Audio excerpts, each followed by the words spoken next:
Call the meeting to order. Pledge allegiance. To the flag of the United States of America and to the republic for which it stands, one nation, under God, indivisible, with liberty and justice for all.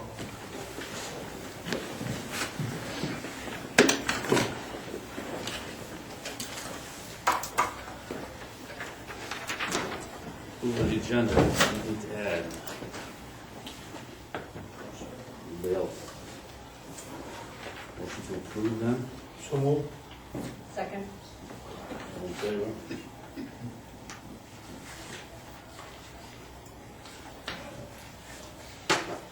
Public forum. Does anyone have a matter to bring before the board's, or bring to the board's attention that we are not already slated to discuss on the agenda?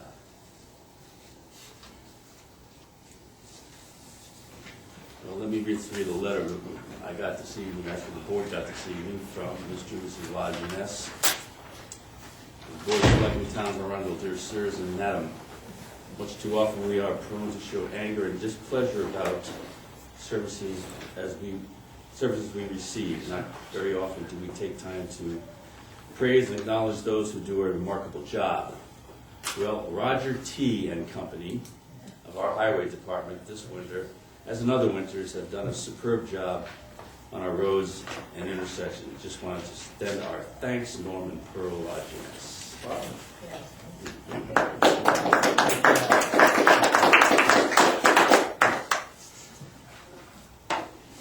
Okay, folks, why don't we want to move on to Roger and Tad's items before we take up some more matters so that they can leave if they choose to do so. So why don't we move on to Public Works Director request for authorization to post town roads for the list provided effective February 24th until further notice. We've all got a copy of the list. It's the same, Roger? Same list. That's Eight what I thought. that change, that's Yeah. all.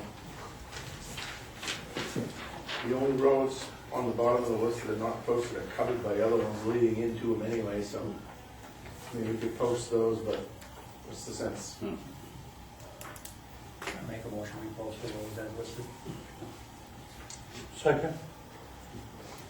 Any further discussion or questions? All in favor now?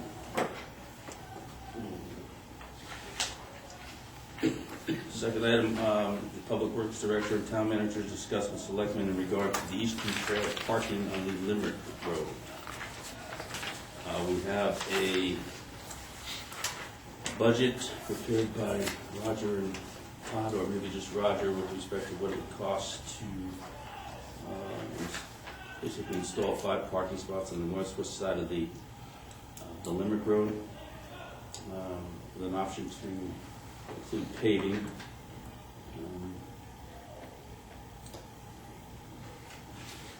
What do we have, Roger? I was asked to prepare something to cover some parking on the trail. Basically, this is on the northwest side. So if he was headed from the town hall down over the hill, just before the trail, is about a 100-foot section there that you could put parking spots in, relatively inexpensive. This is the worst case scenario if it has to be excavated, what's in the shoulders. Without digging in there, you don't know. Obviously, we wouldn't go put something in that would not be the same as, or close to the same as what's there. Could be that all we have to do is widen it out a bit. So it may not be this radical. And pavement was an option I threw in, just in case the desire was there for it. Without paving, it's about $2,000, isn't it? Your estimate is? Just under $2,000, and with it's With paving, it's $4,000 about for just pavement. $6,200. And if I may, Sure. if we go with the without pavement route, I think you recall the rural active living assessment that we had performed by the main coastal communities, coastal healthy communities, University of New England. I had given you a report about all the items that were lacking here in town. Well, that gave us a grant of $1,500 that we could use to implement on any of the healthy active living activity programs that we chose to use it on. So that if we were to just go with reclaimed gravel, let's say, to start and see how much use that actually gets. It would only cost approximately $470, depending on, like Roger said, if he runs into less junk in there and it's not as much work as he thought it would be, it could be less than that. But to go with just that frame, which tends to stand up pretty well on the roadsides, we'd be looking at about a $500 cost to the town to put those 5 spots in.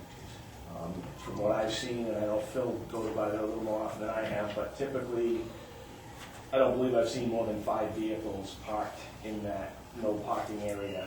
We might get more use out of it if there's known spots there, but I think it would alleviate the issue to start small like that and you know, reevaluate it in the future, but actually to have something there along the trail that'll make it safe for the trail walking public. So this is northwest side, right? Obviously, I'm sure it will be quite a bit more money, but there is room on the southwest side, right? We have to do a lot of fill there, or? There is, you're running into drainage issues with, you know, the ditches and such. Yeah. This is the least amount of area to be disturbed to create any parking. Yeah. Further than this 100 feet, you're gonna run into a few large trees, some drainage issues, so. And is there a same amount of room on that side? 'Cause I know when we went down there, we focused mostly on the northeast side. Is there just the same amount of room on that side as far as our right of way, or? Approximately. Yeah, okay. Roger, is this big enough so that doors aren't opening into Limerick Road, or? They should, if they park where they should. That's one of the things that if you did pave it, you know, it delineates it a little better, but again, you could somehow outline the parking spots that should get them off the pavement, so that they can swing open. You know the issues there. Now, this is on the side opposite from Talbot Woods, right, going Correct. down. Correct. On Just this before the side? trail. On this side, we still have, what, 2 handicap spaces that are Still, there? still handicap spots between the trail and Talbot Woods. Okay, so those will stay, and this I will be think fine. we actually have regular. designated those as handicap drop-off Yeah. area though. Yeah, they're not parking. Right. There's no parking at all down there, it's just a handicap drop-off. Right.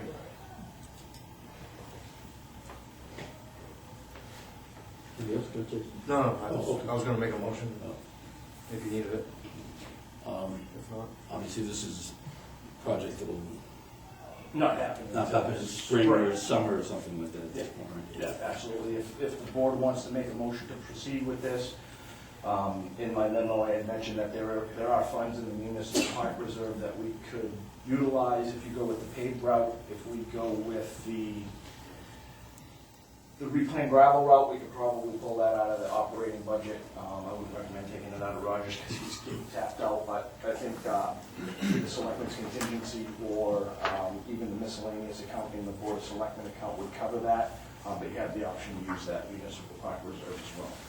If the board wants to make a motion to move forward, we can get a little more information and we get closer to, when we get closer to time we can work on it, then we can get more accurate figures and get an approval to expend the funds and do the work. We would have to have a public hearing for an amendment to the parking ordinance along that section of Limerick Road, and then hold a meeting to vote on whether or not you want to amend that parking, which would be required if you're going to park there. But other than that, at this point, just a vote to move ahead from the board would work just fine.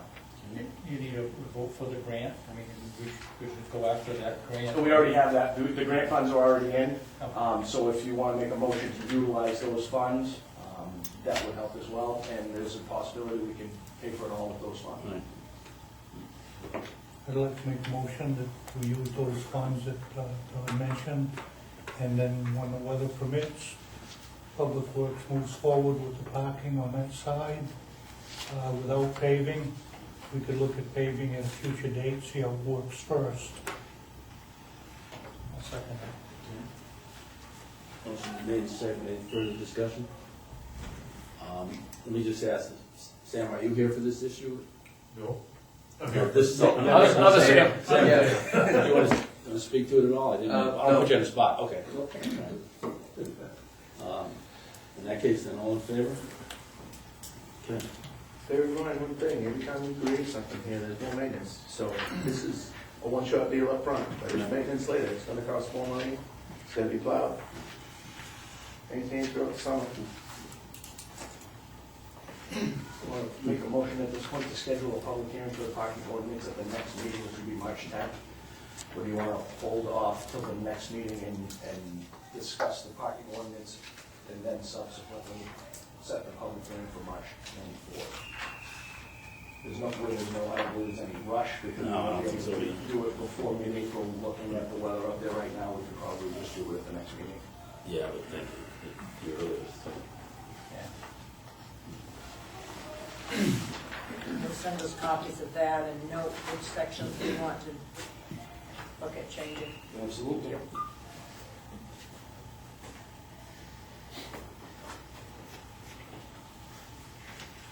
thank you, Roger. We're gonna move on to item C, selectmen to discuss the CMP Civic Finance District. We have our town planner here to educate us on this. Good evening. Sorry to drop this on you last minute like this, but Todd and I had gone over this on Friday, what we're going to do, and we went through a rather drastic program change to make it work, and did that over the weekend and today, and so this is the product that we have, and the numbers seem to work this time on it. As you recall, back in November, I gave you the news that we had there was a significant change in the assessment for the CMP improvements that we're going to do in that 345 kV power line upgrade that they've been doing for the last year. That upgrade originally was slated by CMP as being a $6 million job, which if we were going to TIF that, was going to result in a revenue stream over a 30-year period if we were to make that into a TIF district of about $80,000 a year, which was a substantial amount of money. And we decided we were going to dedicate that towards upgrading infrastructure at the fire department, both in terms of equipment and personnel, personal equipment and facilities. What we found out subsequent to that was that that estimate of $6 million, as you recall, was grossly inaccurate. And even though that's what they projected for building cost, the assessing process that the state goes through for utilities is considerably different than it is with residential construction or building construction for private entities. When the dust settled, CMP came to the conclusion that the amount that we could really expect to get was about $1 million in valuation, which was 1/6 of what we originally were planning on, and that kind of put the torpedo in the whole TIF concept until we came across a little-known opportunity, which we took advantage of on the last month, and that was we could appeal to the commissioner to use 2011 tax records rather than the 2013 tax records that we were using. And we applied for that this month, about 2 weeks ago. We received a permit received permission from the commissioner. And what this essentially meant was that a lot of the valuation that had already occurred in the CMP district that had occurred by natural appreciation and some changes in the way Maine State Revenue Service has been assessing utilities, we could roll back the clock and go back to our original assessed value that was much less than it had been before, which bumped us up to considerably more money that we could assess the district for. It wasn't a lot more. It certainly didn't restore the 80,000 we had been salivating over, but it did get us up to a better figure than we were looking at originally. And that figure is about almost $30,000 a year that this district will generate. And that's on the low end. And I repeat, on the low end. CMP admits that they don't have the figures in on what the final assessment's going to be in the the district or in their quarter, that it could be $1 million, it could be $1.5 million, it could be $2 million. So we took the low ball approach and went with $1 million, and found that we could get about a $30,000 a year assessment out of that. And that if we still applied that to the fire department's needs, using the TIF district formulas and criteria, that we actually could accomplish some of the goals we were looking at, especially if we took a long-term approach, especially a long-term bonding approach, that we could in fact get a lot of the equipment that we wouldn't, that we weren't going to be able to get with the monies that we talked about in November. In fact, if you look, you can look at those figures. It's on page, the actual projection on the estimates of the increased values are on page 9. You'll see a chart there. And so you can see where we get about $29,000 per year. Now remember, this is Page 10. I'm sorry, page 10. We had some repagination occur. The issue here is really, again, what do we get out of this TIF district that we wouldn't be getting out of just a regular assessment? Well, it's the tax shift, of course. Once again, the advantage to a TIF district in this particular case is we can dedicate funds for particular use, municipal use. And we get a tax shift, which means that the monies that are going to be generated from this are going to be essentially exempt from consideration for county tax, state revenue, sharing, and school allocation formulas. And actually, those tax shifts are shown, because we have to account for them. Those are shown on the subsequent page. If you look at page 11, you'll see that those tax shifts add up pretty considerably over the 30-year bond period that we're talking about here. In fact, the total educational tax shift is $460,000, and the total tax shift is $532,000. So that would be a benefit that Arundel would realize. Those monies would be sheltered over the period of 30 years that we're talking about in the bond. A good thing about this TIF, and I know a lot of people have heard bad things about TIFs. The newspaper has been doing a lot of articles on TIFs.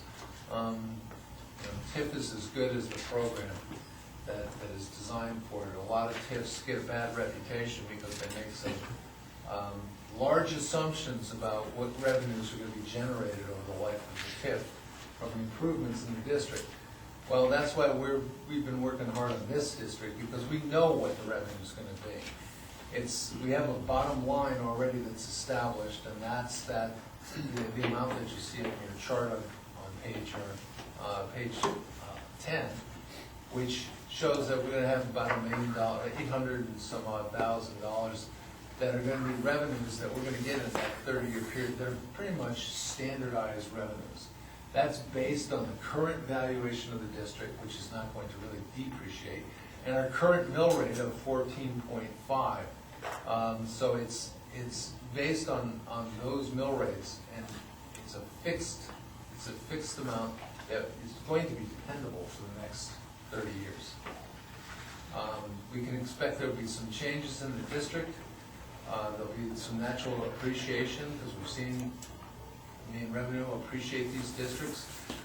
There's high potential that the Maritimes is going to do some upgrades to their gas line, and remember, that's a very large gas line in there. There's some potential, as we had talked about, regarding the seasonal cottage tip, that one of the things that we could be looking at is also a pressure reduction station in that area to serve local businesses and to serve some high volume users in the immediate area, either through a direct connection to such a low pressure system, or we could have a bottling facility there for large volume containers, like 10,000 gallon type containers that could be shipped to sites.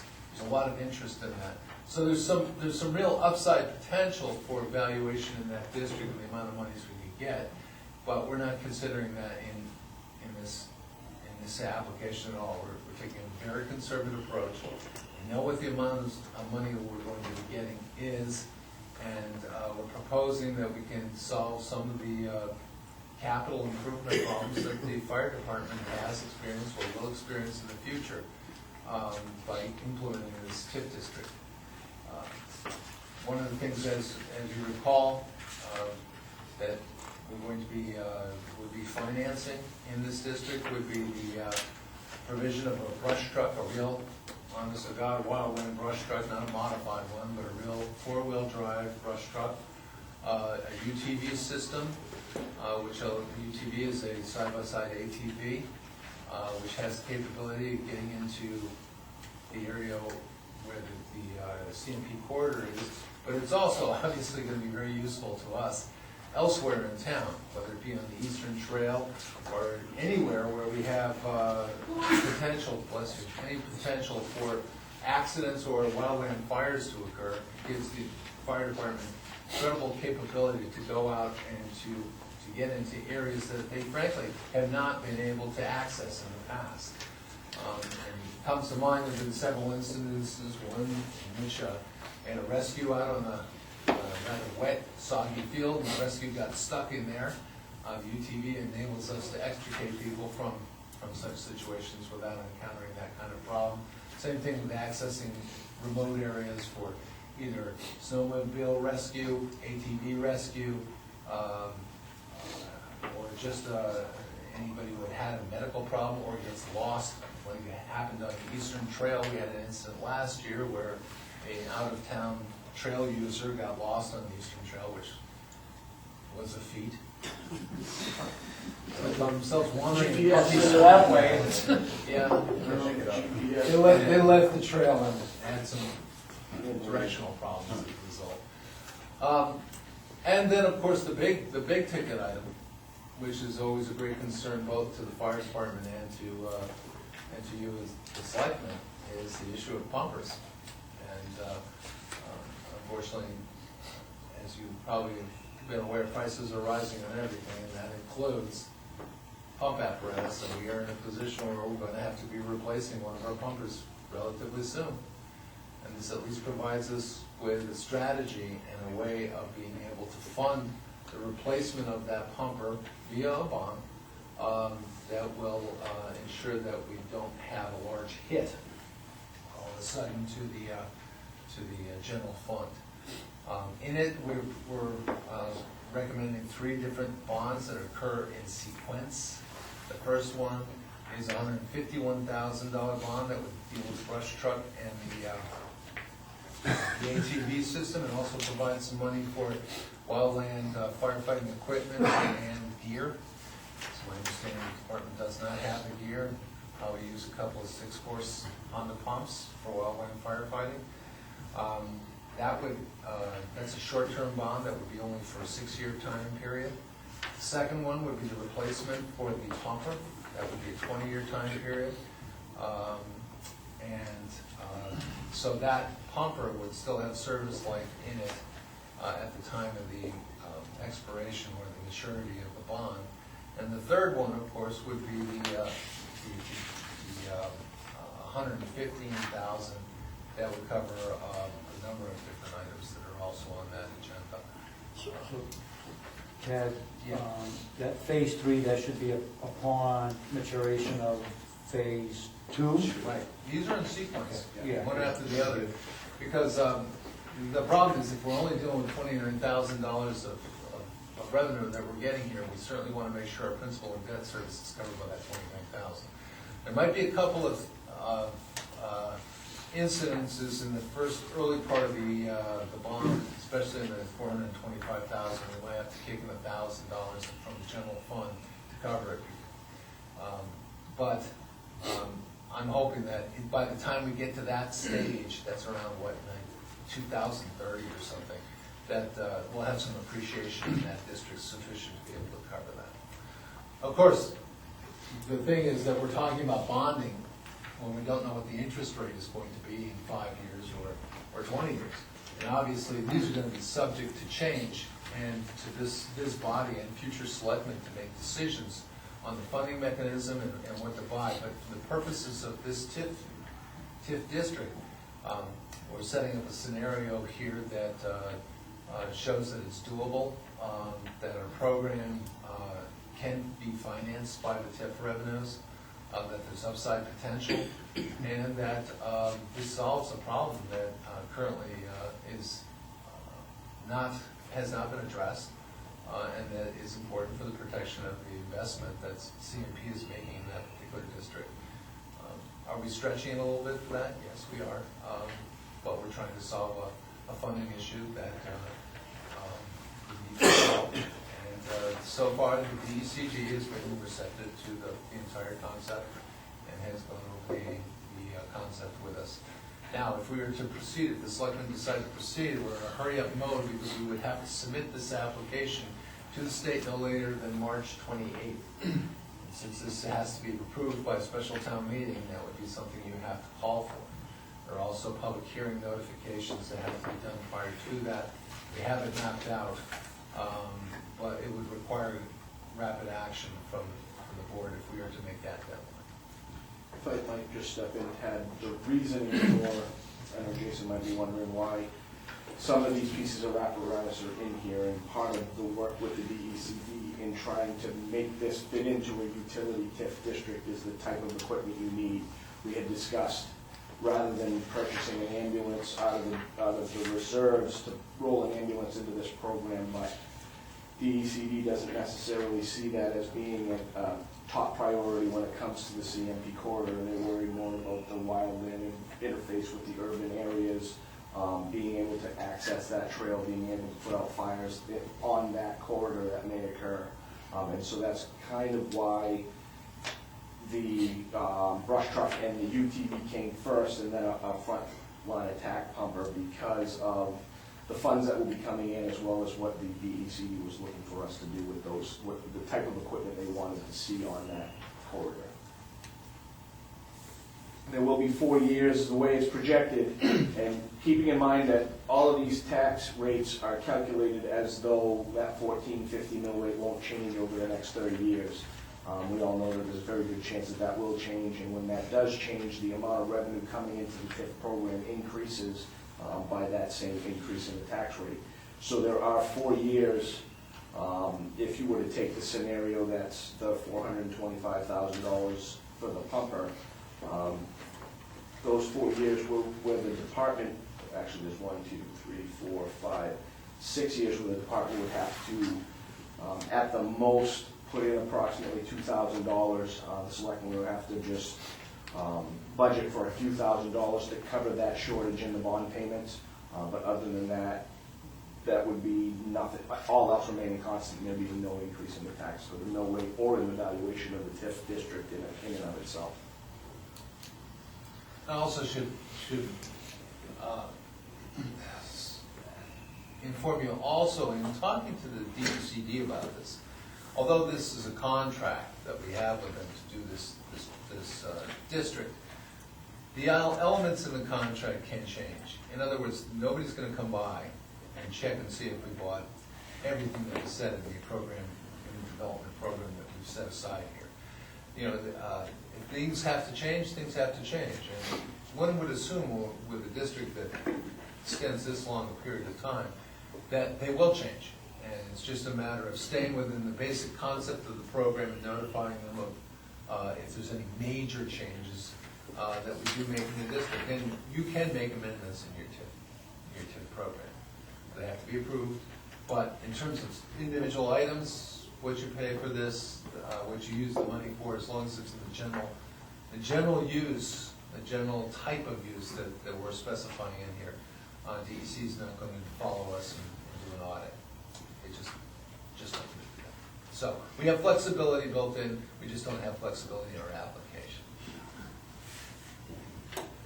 So right now, the projected is $846,528. Correct. So if the valuation goes up, obviously there would be more money if the, uh, if the Maritimes do an upgrade, does that change that, or would that have to, we'd have to put in a whole new application, or? Nope, that's part of the district.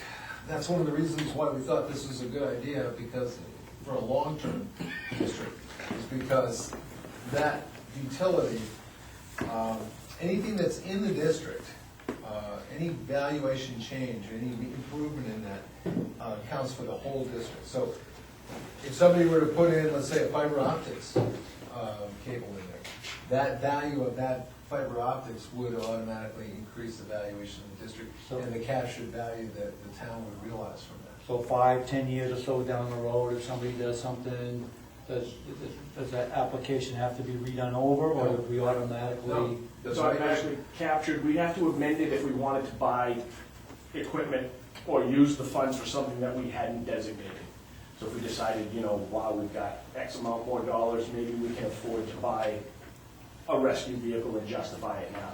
At that point, if we were going to do another large purchase, we would have to amend this application. Might not. Or we might not, but technically we would. But It might occasionally- change with administrations. Yeah. Right now, with this administration, with the current LePage administration, we might not have to, but when the administration changes, the rules change. So, The rules change as the party changes in the right play house. And then the other thing that you had mentioned was that this would be a special town meeting. Could this be all done for the June meeting?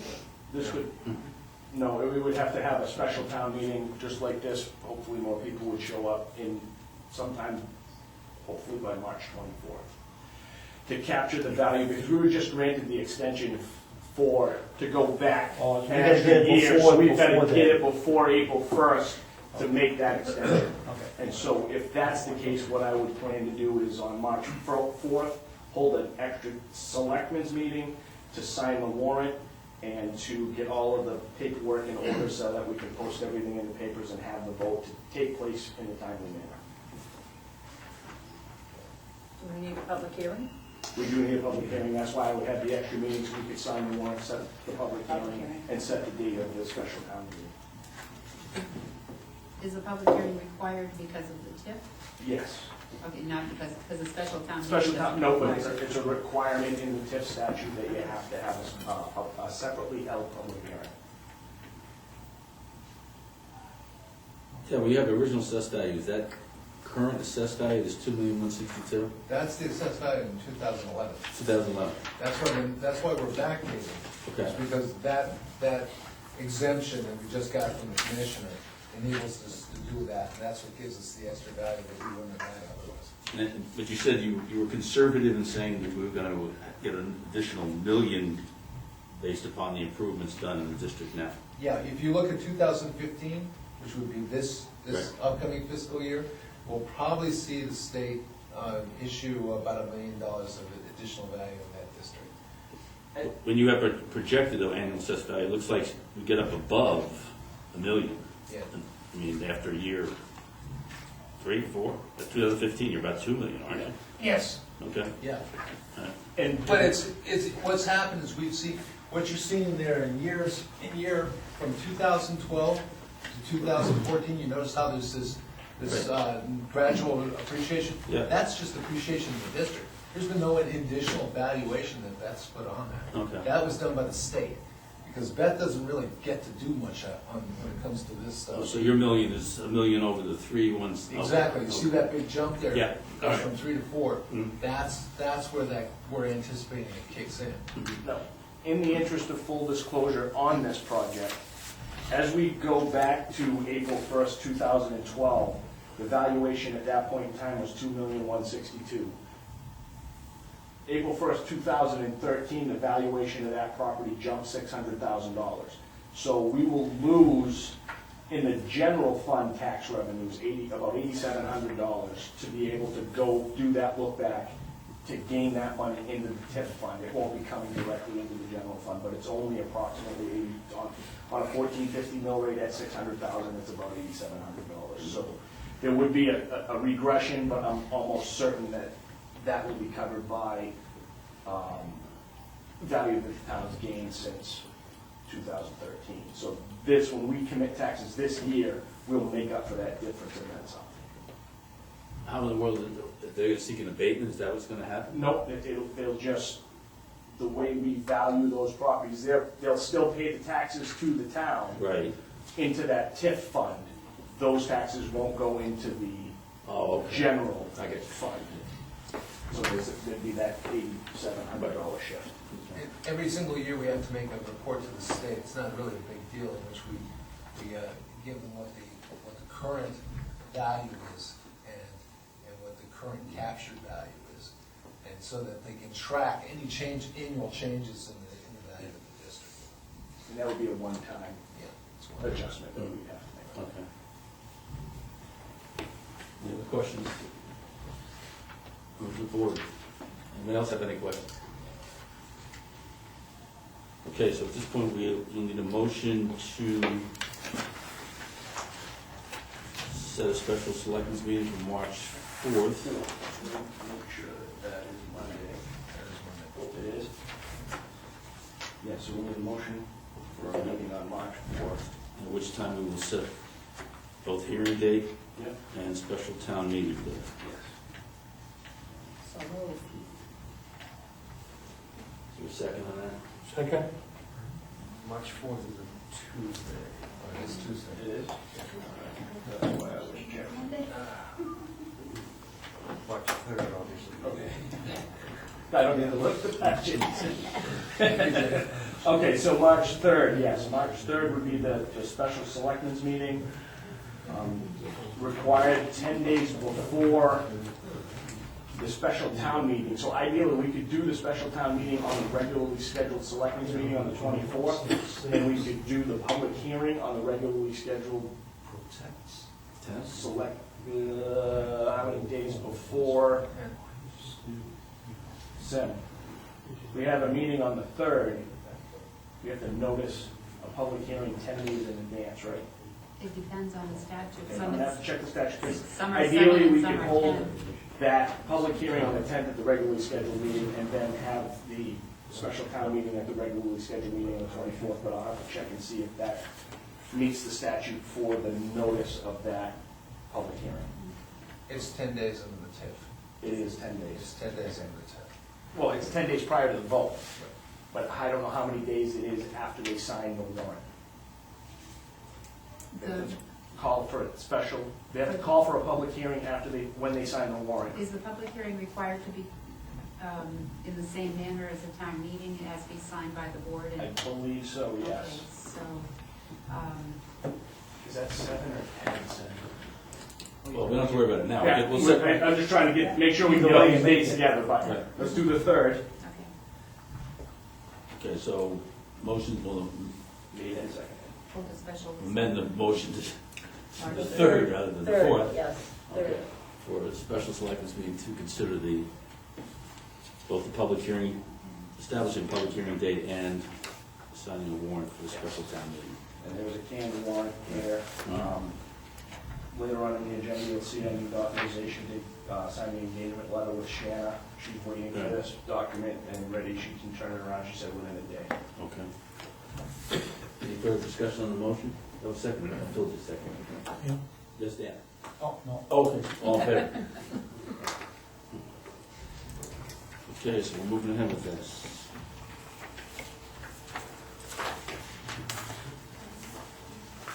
Thank you, Chad. Appreciate it. Thank you very much, Dad.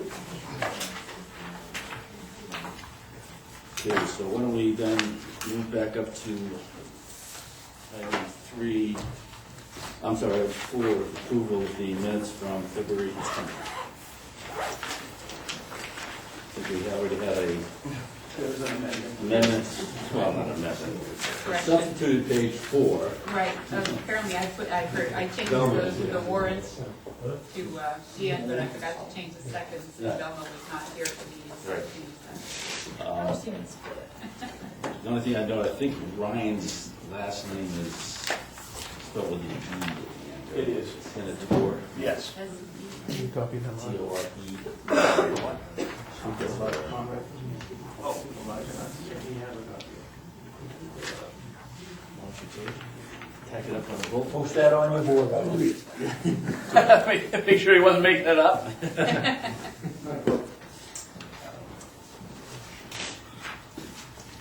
Any other corrections to the minutes?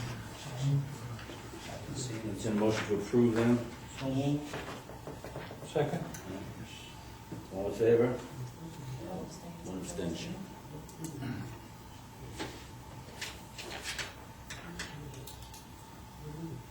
Okay. Committee and board reports.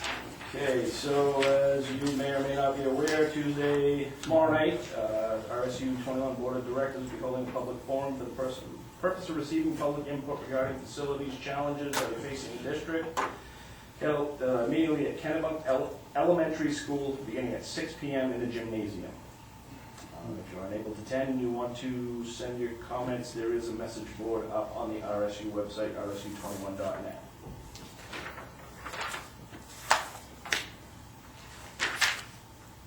Let's see, I'll just go on. Yep. Regional entity meeting. Board of Selectmen will be involved with the Kennebunk Board of Selectmen, Kennebunk Port Board of Selectmen, Kennebunk Port Water, Kennebunk Light and Power, Kennebunk Sewer District, and RSU 21. That meeting will be held third floor Kennebunk Town Hall Wednesday evening from 7 p.m. to 9 p.m. and we'll discuss that later on in the agenda. Budget board will be meeting on Thursday evening, 7 p.m. in the CEO office at Town Hall. Planning board will also be meeting on the 27th at 7 p.m. here in the library, and the comp plan review committee will meet on March 4th at 7 p.m. here in the library. Todd, Yes. there is that meeting room there available and that available, if you'd rather use that than having your office. We go upstairs in the code enforcement office to the budget board because we've done it in there and it gets kind of cramped, so. Okay. All right. Yeah, like there's all kinds of room in the CEO's office. More than that. Yeah, And it's yeah. better breeze in the CEO's office. No doubt, breeze. Okay, moving on then to item E, 4E.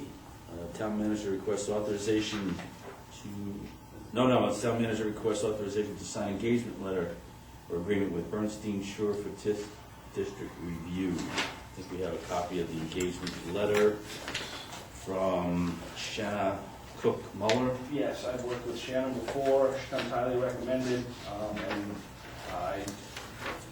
her office is in Portland, I was happy to hear not Augusta, and so unless the board has any objections, I'd like the authorization to enter into an agreement with Shannon.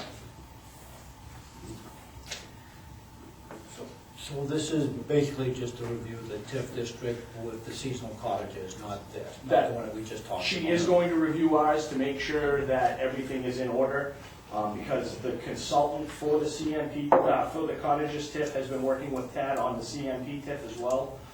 And so we want to make sure that everything's right in there, because Tad's caught some mess ups, I've caught some, Jim's caught some. So we're going to ship that off to her. That one, she said, will be a very easy. I want to make sure we get the warrant article language right, things like that, to make sure we don't miss anything statutorily, so she will review this one as well. Should we get some kind of an estimated time involved in this? 'Cause looks like we got a blank check here, the way I read the letter. $250 an hour is what they charge. We could do a not to exceed, if that was the wishes of the board, that's not a problem. I don't believe we're gonna run into huge amounts of time in the conversation I had with her. She already answered a lot. We had about an hour conversation free of charge, and I kind of gave her all my issues that I saw coming.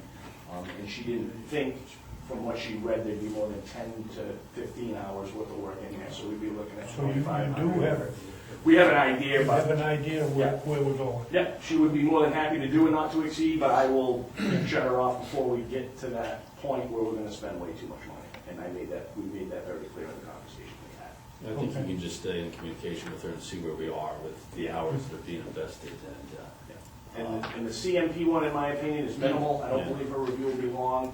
The biggest portion of the cottages TIF is she'll have to write the credit enhancement agreement.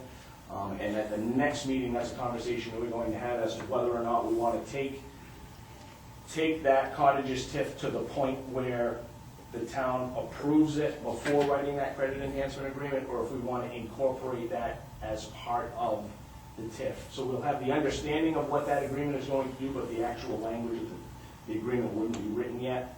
And she's gonna explain the pros and cons of each of those to me, and possibly come to the meeting on the 10th to discuss that with you. But the state will let you do it either way. I just think it would go, in my opinion, in Arundel, with the public who are going to be asking questions, my opinion is it's better to have that credit enhancement agreement written so that they have something to look at and they understand what it is.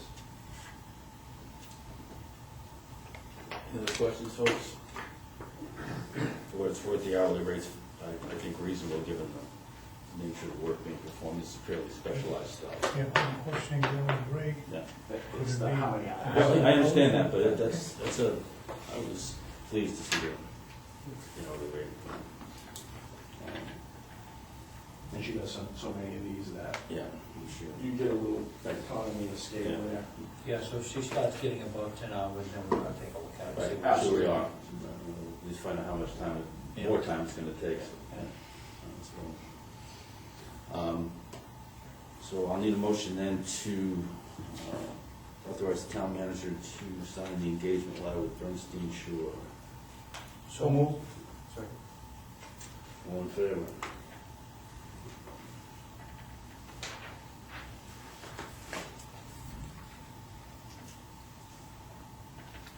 Okay, next item is the town manager's request for authorization to write off taxes due on tax acquired property listed as map 10, lot 6A, in the amount of $2,682.54. And everyone but Jason, I believe, will recall. Dan, were you on the board when we took this piece of property? It abuts Public Works. It was a foreclosed property. I think it was last tax season. You had just come on the board. This is one of the properties that may or may not be impacted in the need for the town to install and monitor and maintain reverse osmosis systems, any other issues that might come about because there's a closed landfill. At that time, it was decided to keep the property in the town's possession because Roger may be able to use it. It abuts the brush dump, and it coincides with a lot of other property that we have.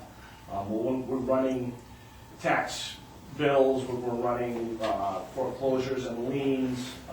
This amount, $2682.54, keeps showing up on our bills and on our reports, and so it makes it difficult to zero things out. So the decision was made to keep the property in the possession of the town, and in order to make a cleaner process as we go through reconciling these tax bills, it would be appreciated if the board would authorize to write that one off. We will not collect it because we are intended to sell that property.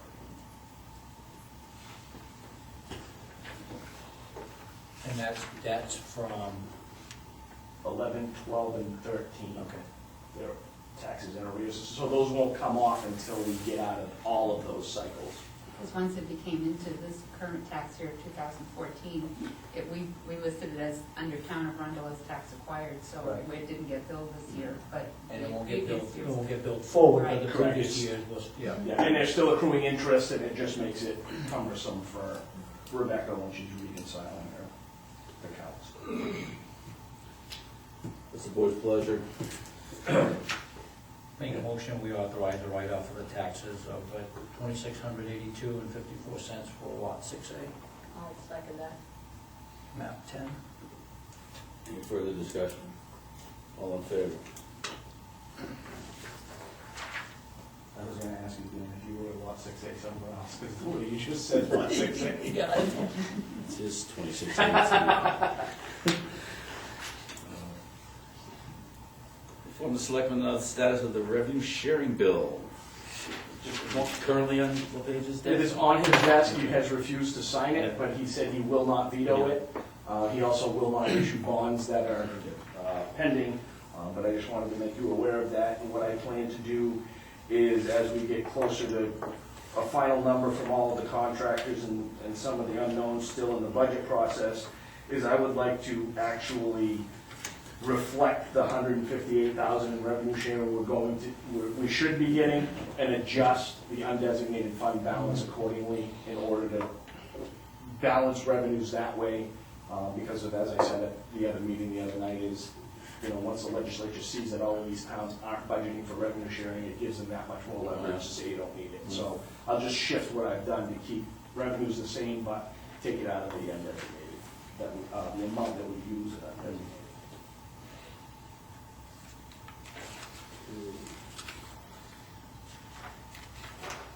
Town manager seeks the selectman appointment of Patty McKenna as an alternate building inspector slash plumbing inspector slash code enforcement officer to serve in the absence of our current officer, Jim Nagel. Yes, Mr. Nagel had some vertebrae fused in his neck and he'll be out of the office for a little while. This is something we've been meaning to do for a while, but haven't been able to find the right code officer that was willing to do it. If you're willing to appoint Patty as the alternate, when Jim returns, we'll keep her appointed as the alternate for if he goes on vacation, things like that. And he's going to reciprocate with Patty in Lyman. He'll be appointed as the alternate CEO in case something happens to her. Right now, the intent, depending on how long Jim is out, right now the intent will be to have Patty just do inspections. Jim has 30 days to hold building permit applications before he's required to issue a decision on that application.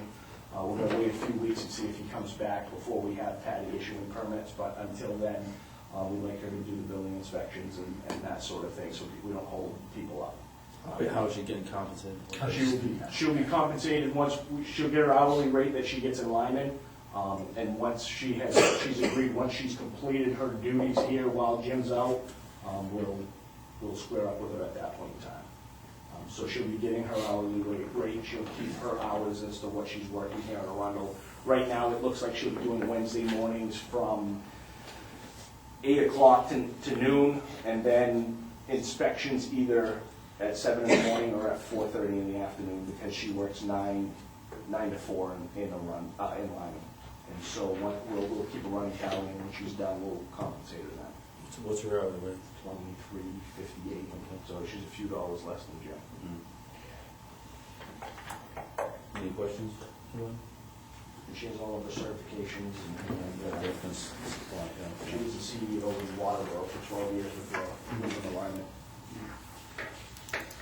I make a motion that we appoint Patty McKenna as alternate building inspector, plumbing inspector, and code officer to serve in Jim's absence. I'll second that. Any further discussion? All in favor? And soon have the appointment paper street to sign. The motion should be in Wednesday morning to swear in.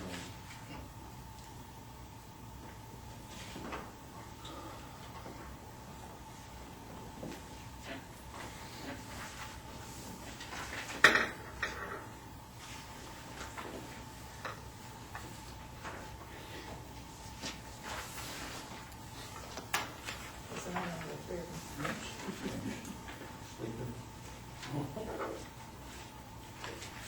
Just get carbon paper.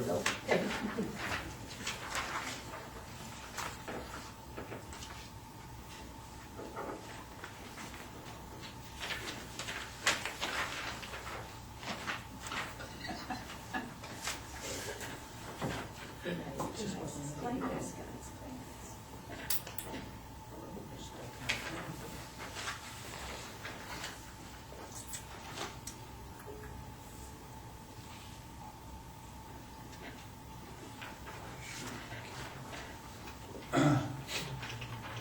Okay, next item on the agenda is to discuss the February 26th regional entity meeting to be held at Kingman Town Hall.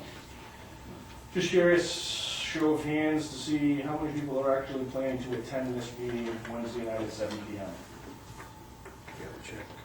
I'll get back to you tomorrow. Okay. Phil, do you think you'll be able to make it Wednesday night? 10 o'clock Town Hall? I'll try. Okay. Tom? I know I won't be, because I'll be over in Massapequa Middle School trying to corral 12 kids. I don't know what to expect of this meeting. As I've stated before, I've had the conversation with Barry where I can see where this will become a Kennebunk-centric meeting. But I know I'll be there. Tell them what we have planned that we're aware of for the next 20 years and see what kind of conversation comes in the meeting.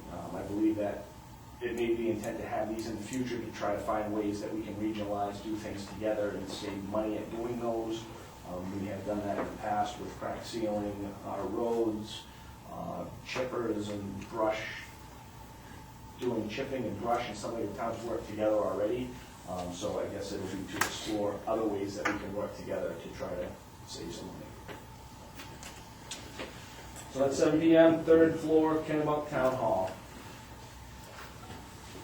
Okay. I don't even know what town hall is, but I'll find it. You know? I think they're big. Heading south on Route 1. Across the library. Right across from the Right library. across the street. Yeah, okay. Police station. Police fire There we station. go. Yeah, it's right there. Let's do You can't miss it, Dan, but apparently you don't. that. When you're not looking for it. Okay, treasurer's reports. In front of you, I have the revenue summary report that I failed to put into your packet. I think you're all gonna wanna just fast forward to page 4. Account 1501-1002 is part-time for Public Works. That's $252 over expended. It's gonna be hard to do with my packet. Yeah, when you're on 2 pages. On your, That's the revenues. yeah, that's the revenue, Jason, on your laptop. On the expense sheet. On the expensive. It's in your regular It's in packet. your regular packet. Go to page 4, you just keep flipping. There we go. Yeah, you'll get to page 4, Public Works, which is 1501, 1006 is overtime, with $3,877 over expended. At this point, nobody's losing sleep over that. We know that we have the possibility of Roy not being replaced immediately when he retires. That'll give us 3 months of salary that we can use to cover that. Roger's prepared to absorb in his budget line items, that hopefully winter's almost over. I know that it can snow for the entirety of March, and we might have a different conversation March 10th. But at this point in time, I'm not asking to transfer any funds from anywhere else. We'll let that ride and see where we end up when the snow stops flying. So I know Roger's not here, but, the discussion on the article that was in Portland Press Herald on towns saving money by doing something different than sand and salt. Yeah. That's something that's feasible that we could look into, or there's... Brining, I didn't read the article. Did they discuss brining in that Talk a article? little bit about Brian. Brining is hit or miss. Brining is you have to get it right, perfect. You have to know in 2 hours it's gonna snow, and you've gotta do it right. You can miss it a lot on that. There are a lot of different products out there. There are a lot of different ways to do it. All of the municipalities had a feeling these articles were coming because of the winter that we've had. I'd like to reserve that conversation for some time when Roger is here. Bitterford's tried the malt, almost like a malt liquor pre-treatment that they use on Chicks Hill. I think that's what they're using this year. They use cheese, brine, byproducts. There's a lot of different alternatives to use. Some of them are a lot more expensive. Some of them don't work as well. As we know, this year it's been very cold, so salt hasn't really been that effective. And when salt doesn't work for us, we use calcium chloride, and that helps out a lot. But Do we have the equipment to put brine down? we don't. Yeah. We have to. We have a truck that could be fitted to do that. Roger looked into buying a tank for it. It was going to cost from the place in West Kennebunk, I believe West Kennebunk, where they make tanks, and it was going to cost around $4,000 to just put the tank on the truck, and then you need the valves, and you need to put together the valve bodies and things like that. So it would be an upfront investment, and it's a hit or miss from the towns we've talked to. It's a hit or miss as to whether or not it's actually going to be effective for you. You almost have to know that weather report is 100% accurate to be able to rely on that brine. I don't know what Bitterford has been using. They've been using it for a couple of years. We travel 111 constantly during the storm. They put it on before. And I don't see where it's doing anything except ruining the road. If you got cracks in the pavement, this stuff gets in them cracks, and that's my opinion. The stuff gets in the cracks, it stays in there, it doesn't freeze, and the traffic hits it, and the bottom layer is froze, the top layer isn't, and the traffic is peeling the surface coat right off. I don't like it, but that's only my opinion. There's a lot of alternatives out there, the ones that, they have salt that's encapsulated in other products, but those are 6 times more expensive. So for us, what we've been doing in Arundel is cutting, we don't run straight sand, we cut sand with stone dust, because stone dust is more abrasive. Can't run straight stone dust though, because if you go up and down the Limerick Road and treat the road with stone dust, once that snow melts, people don't see anything on the surface of the road, and they think that nothing's being done. And so we cut it with sand so that you can actually see that there's a product there. And it works on the same principle when you're using calcium on dirt roads in the summertime to keep the dust down.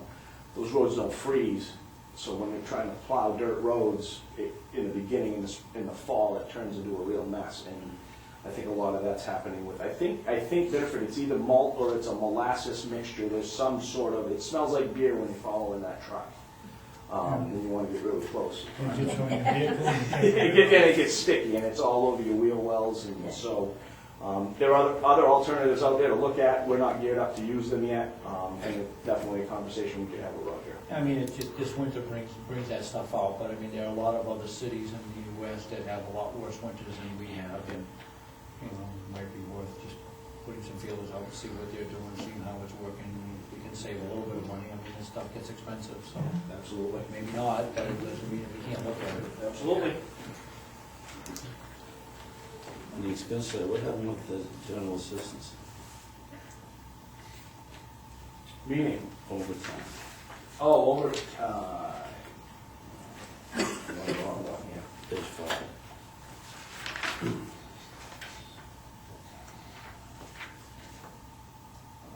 I would say that Secret Santa, baskets, things like that, but let me see that something wasn't miscoded in that line. That's a little more than it usually is. Yeah, that's what I thought. Yeah, that may be miscoded.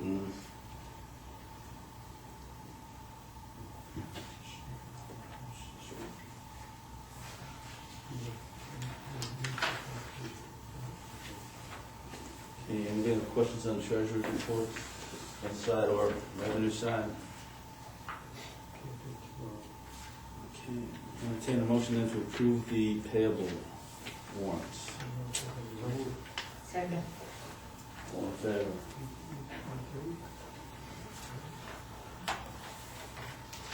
Okay. Old business, we have March 10th meeting with seasonal cottages in regards to TIF. And this one actually will happen. There were some questions as to the ownership of parcels, and Beth and the consultant team for the TIFs were back and forth trying to determine where those ownership issues were, to see who owned parcels, to make sure we're not using the entirety of the parcel for that TIF, so it took a little while to get down to the meets and bounds and figuring out where those properties were. But that's all in order. They should have that application ready midweek this week. As soon as Jim gets it to me, it'll go to Shanna, and it'll also go to you folks, so you have plenty of time to read it before the meeting. But we're not, They are not on the deadline schedule of the CMP. They have until March 31st of 2015. But the investors would like to like to know if it's going to go through or not prior to that. But yeah, they're not under that crunch. okay. Any other business, folks?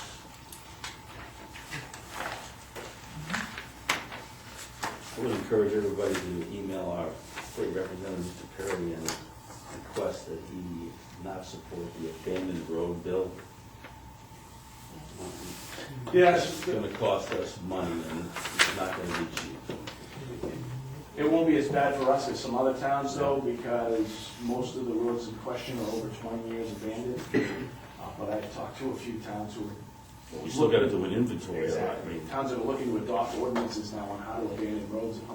You don't want to be doing that right now because of that passes. Can you enlighten us a little bit on that? Yeah, there's a task force put together to deal with, and I don't know what the problem was, but to deal with abandoned roads in towns. The statute says if the municipality hasn't done any work or maintenance on a road for a 30-year period, it's presumed that it's been abandoned by the town. So, and that has consequences for everybody who's on the road, depending upon when it was abandoned. So there was issues to be addressed, but they went ahead and came up with a piece of legislation that has us have us inventorying all the roads here in town, which is going to cost some money. We've got to record that in the registry of deeds.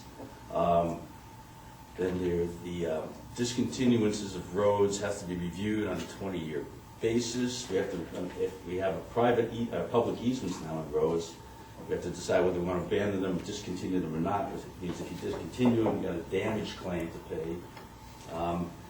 I mean, there's a lot of unintended consequences. It also says that if it's less than 20 years that a road has been abandoned, only a single resident needs to bring it. They don't need to do a petition, they just come to the Board of Selectmen and say, we want this on the town meeting warrant to revisit this. And make it a public road. To make it a public road once again. Which means we got to bring it up to town standards, which means I got a the little, money just is going to churn out of this thing. So I think it's 1177 if you get the time to email Wayne and say, I got a little enlightenment on this one, Tom. As the state was trying to sell a bunch of surplus properties that they owned, it came to light that a lot of those properties have been in the state's holdings for a very long time, and a lot of them are on abandoned roads.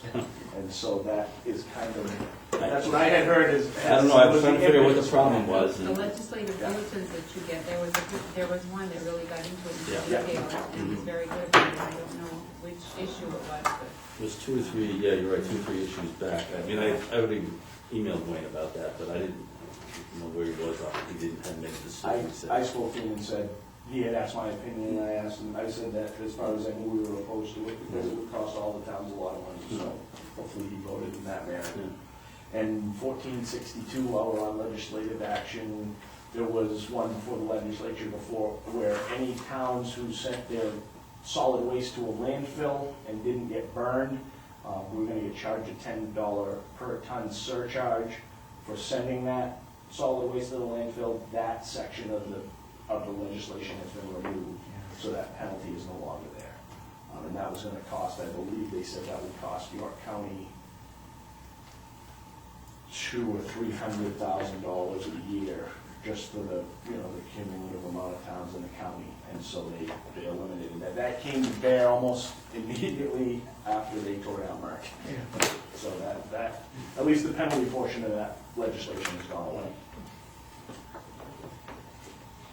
Okay, no other business. I'll entertain a motion to adjourn, man. So moved. All in favor? See you on Wednesday night, or those of you who can make it, I'll see you on Wednesday night. I'll let you know tomorrow. I'm sorry? I'll let you know tomorrow. All right.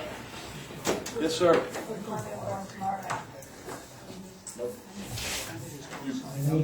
Yep. Yep, yes, sir. Yeah, you sound like you're coming down. Can't get rid of it. Hi, Alex, how are you? How are you? Good. Is there any way you could give me the information, the information that I was referencing? And they had to actually buy them out.